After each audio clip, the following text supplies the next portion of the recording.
अस्सलाम वालेकुम नाजरीन। जैसा कि आपने मेरी पिछली वीडियो में हज़रत इब्राहीम अलैहिस्सलाम को आग में डालने का वाक़या सुना।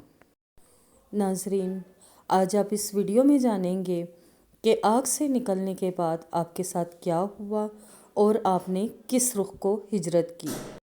जब आपने देखा कि लोगों को इतना समझाने के बावजूद भी वो अपने दीन से नहीं हट रहे और वो अपने कुफर पर ही मुब्तला रहे, सिवाय हज़रत लूत अलैहिस्सलाम के वो ईमान ले आए, तो आप अलैहिस्सलाम ने वहाँ से हिजरत करने का इरादा फरमा लिया। उस वक़्त बाबल में नमरूद नामी शख्स की हुकूमत थी।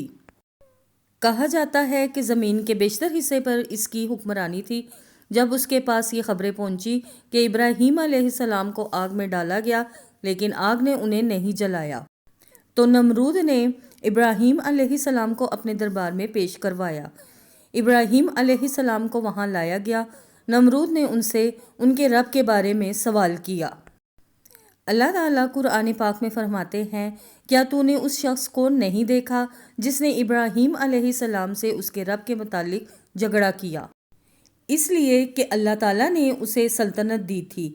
एक रवायात में है कि 4 हुक्मरानों ने ज़मीन के बेशतर हिस्से पर हुक्मरानी की है, उनमें से एक नमरूद है। नमरूद अपने वक्त के हाकिम और बादशाह था। इब्राहीम अलैहिस्सलाम से जब उसकी अल्लाह ताला के बारे में बातचीत हुई तो इब्राहीम अलैहिस्सलाम ने कहा, मेरा रब वो है जो ज़िंदा करता है और मारता है। नमरूद ने जवाब में कहा, मैं भी ज़िंदा करता हूँ और मारता हूँ। चुनाचे उसने हुक्म दिया कि जेल से 2 आदमियों को ले आओ। जेल से ऐसे 2 आदमियों को लाया गया जिनके लिए सजाए मौत मुकर्रर की गई थी। नमरूद ने एक को कत्ल होने का हुक्म दिया और दूसरे को माफ़ कर दिया। इस बात पर उसने ये साबित करना चाहा कि वो ज़िंदा करता है और मौत भी देता है, और कहने लगा, देख लो, मेरे हुक्म से लोग मरते हैं और मेरे ही हुक्म से लोग ज़िंदा रहते हैं। इसकी बात सुनकर इब्राहीम अलैहिस्सलाम ने गौर किया कि अगर वो इससे मौत और हयात के बारे में ज़िक्र करेगा तो नमरूद का मकसद पूरा हो जाएगा और मेरा मकसद पूरा नहीं हो पाएगा। इस बहस और मुबाहिस के बजाय कोई मजबूत दलील पेश कर दी जाए ताकि हक और बातिल जाहिर हो जाए। चुनाचे आपने फरमाया, बेशक अल्लाह सूरज को मशरिक से लाता है, तू उसको मगरिब से ले आ।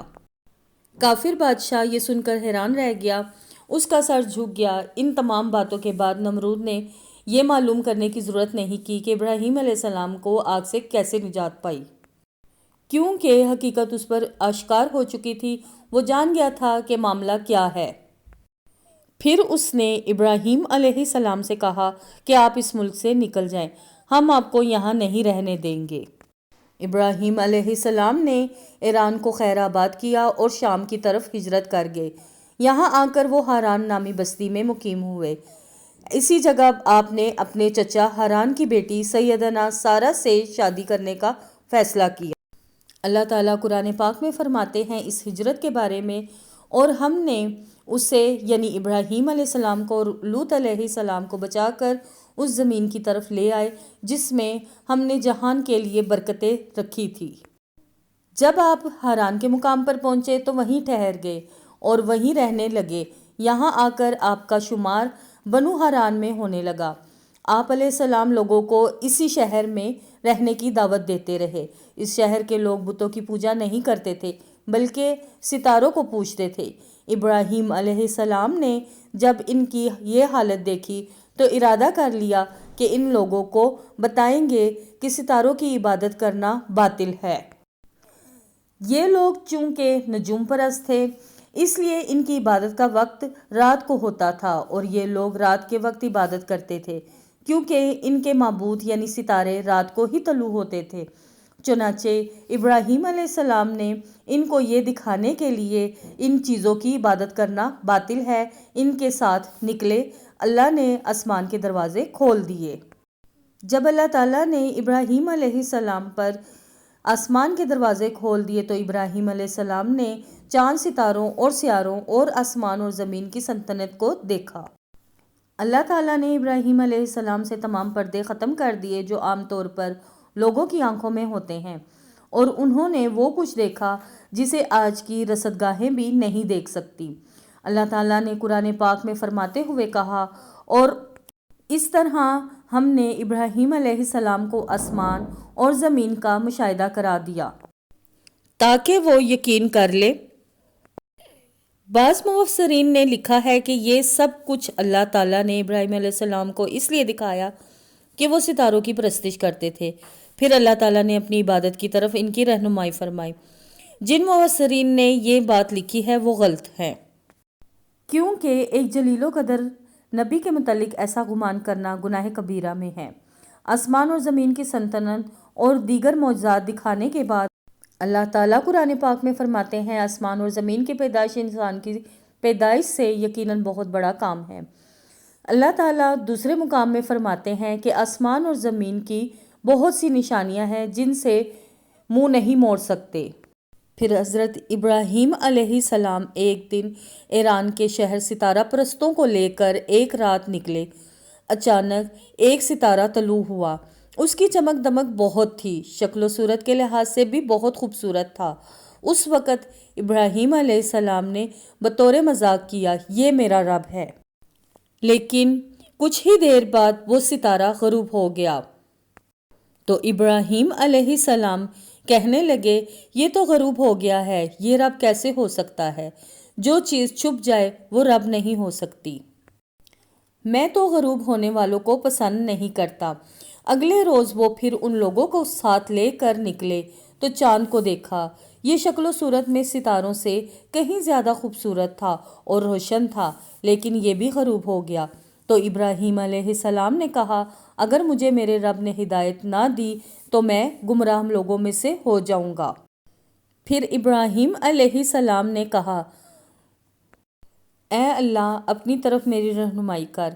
ان باتوں سے ابراہیم علیہ السلام ان لوگوں کو غور و فکر کی دعوت دے رہے تھے تاکہ وہ غور و فکر کر سکیں۔ آخر رب چھپ کیسے سکتا ہے؟ اگر چاند رب ہے تو دن کے وقت کسی معبود کو حاجت ہوگی تو وہ کیا کرے گا؟ لہٰذا چاند کسی صورت رب نہیں ہو سکتا۔ پھر جب دن چڑھا اور سورج طلوع ہوا تو کہنے لگے، یہ میرا رب ہے، یہ تو سب سے بڑھ کر ہے۔ پھر لوگوں کو مخاطب کر کے کہنے لگے، تم رات کو چھوڑو، چھوٹے چھوٹے ستاروں کی پوجا کرتے ہو، کیوں نہ تم اتنے بڑے ایک ہی رب کی پوجا کرو؟ لیکن جب وہ بھی غروب ہو گیا تو کہنے لگے، یقیناً میں تمہارے شرک سے بیزار ہوں۔ یہ معبود کیسے ہو سکتے ہیں؟ ان میں تو تبدیلی آتی رہتی ہے، کبھی طلوع ہوتے ہیں اور کبھی غروب ہو جاتے ہیں۔ یہ اس بات کی دلیل ہے کہ یہ بھی مخلوق ہے، ان کا خالق کوئی اور ہے جس کے حکم کے یہ تابع ہیں۔ جب یہ خود ہی مخلوق ہیں اور کسی اور کے تابع ہیں تو کسی اور کو نفع نقصان کیسے پہنچا سکتے ہیں؟ یہ کس طرح قادر ہو سکتے ہیں؟ پھر اپنی قوم کو مخاطب ہو کر کہنے لگے کہ میں اپنا رخ اس کی طرف کرتا ہوں جس نے آسمانوں کو یکسوں ہو کر پیدا کیا، اور میں شرک کرنے والوں میں سے نہیں ہوں۔ لیکن اب بھی وہ اپنی بات پر اڑے رہے۔ تب آپ نے فرمایا، تم مجھ سے اللہ کے بارے میں جھگڑا کر رہے ہو، مجھے تو اللہ راہ دکھا چکا ہے اور اس نے مجھے دلیل عطا فرمائی ہے، اور میں یقیناً جانتا ہوں تمہارے تمام معبود بے بس اور بے طاقت ہیں۔ جاؤ، تم سے اور تمہارے معبودوں سے جو ہو سکے وہ کر لو، میرے رب کی مرضی کے بغیر کچھ بھی نہیں ہو سکتا۔ ناظرین، یہ تھا حضرت ابراہیم علیہ السلام کی ہجرت کا واقعہ۔ مزید واقعہ سننے کے لیے ہمارے ساتھ جڑے رہیے۔ اگر آپ کو یہ ویڈیو پسند آئی ہے تو آپ اسے لائک اور سبسکرائب کیجیے۔ شکریہ۔